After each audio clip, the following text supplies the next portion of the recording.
Greetings, greetings and salutations. I'm back. Look, I kind of thought I better get on and just say a few things because dang, it's all moving so fast. Okay, 3iatlas, whatever the fuck it's called. When I first tuned into it, there was nothing there. Nothing. No one thing, nothing. Then the more of the social media it started to, all these people with their fucking, it's a Syrian Council, Galactic Federation, oh, it's this, that, whatever. This mass began to accrue. There began to, like, this is in the etheric, like look at it as a remote view, if you will. So as I'm going into it, the first experience, nothing there. Dead noise, nothing. And then as the momentum of the people and their projections begin, suddenly this thing's got some fucking, I wouldn't say mass, but it's on the radar, shall we say.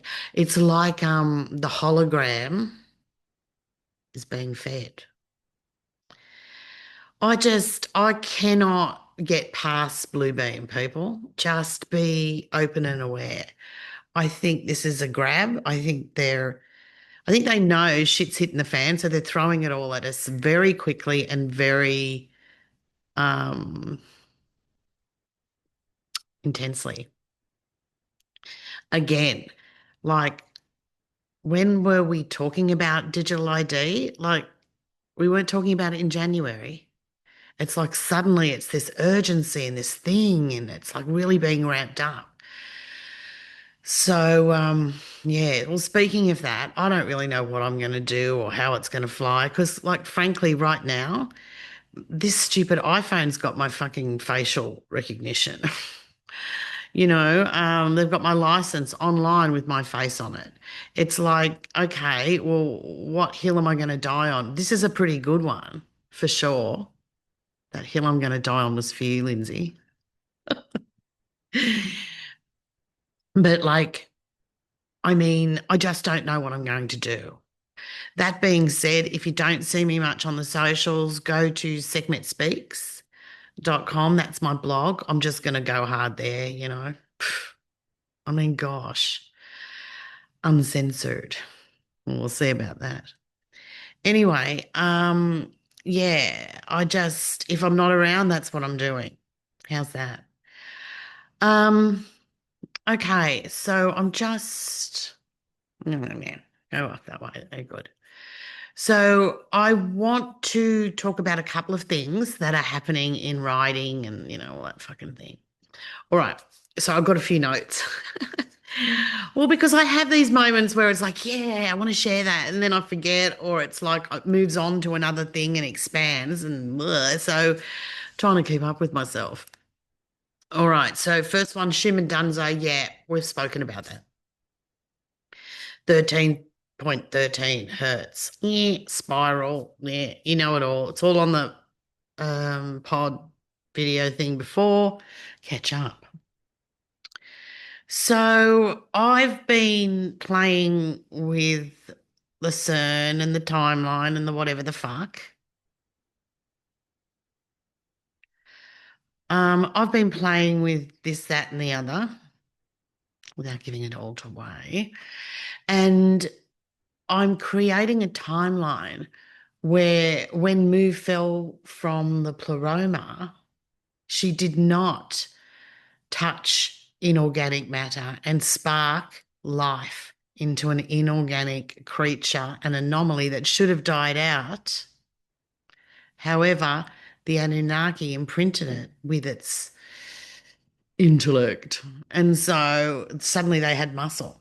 Anyway, what if there was a world where the anomaly slash some people call them reptoids, basically they're soulless beings, like they don't have a conscience.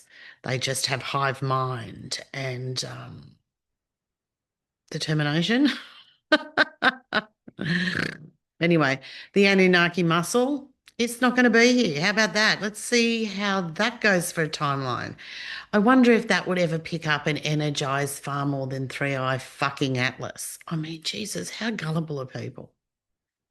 Don't. Anywho, just saying. I wonder what that would feel like as a timeline. And since I've been doing that, I had this experience of this. I can only describe it like the feeling and give it words, and the words just don't even fucking convey really. But basically, it's like this golden thread in through and around shit. It's like a frequency, and it's so familiar, and it's so something's back, something's here. See if you can feel it when you go into the ethers and have a little poke around. I'd be interested. The other thing is, and I said it again in the last pod video, whatever you see here, was about how Moo's expression was no longer encapsulated in the torus, like a ceiling and a foot. Now, as I'm experiencing my own field, it's doing the same thing. It's broken out of the torus. It's like its pranic tube can extend to whatever depth, breadth, dimension. It's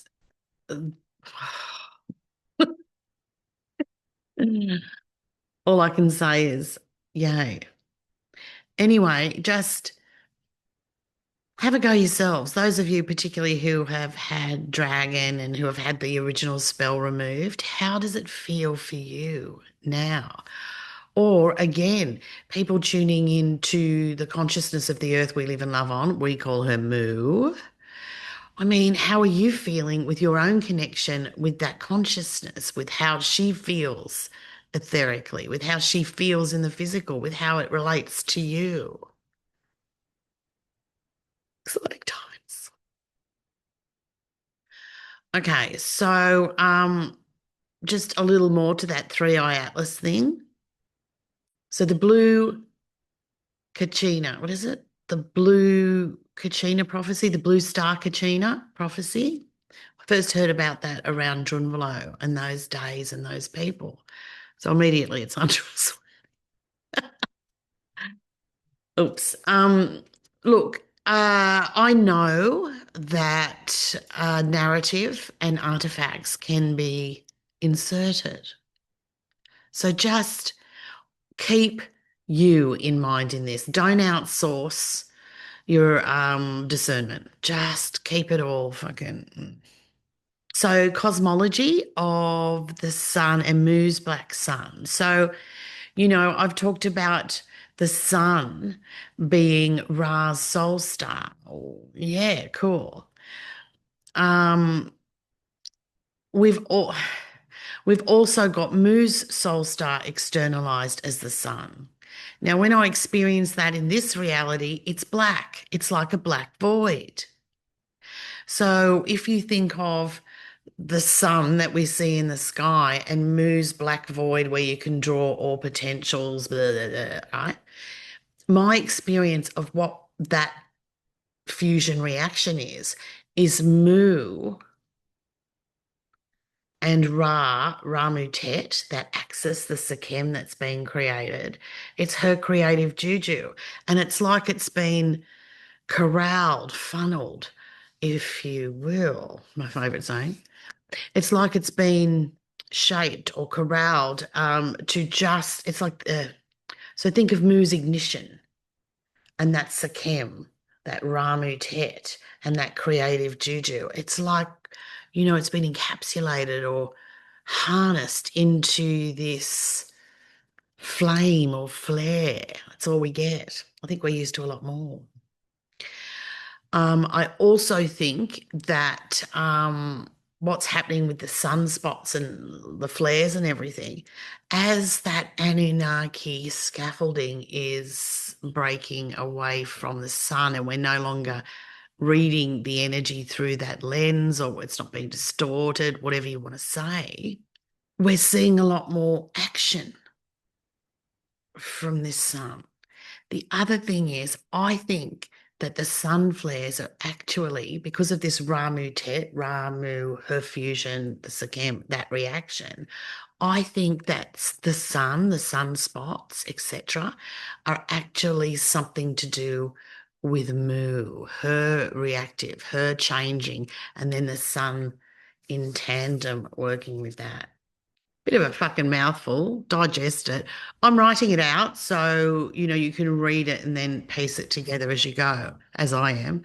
But it's really exciting and I can really feel, thanks, Puss.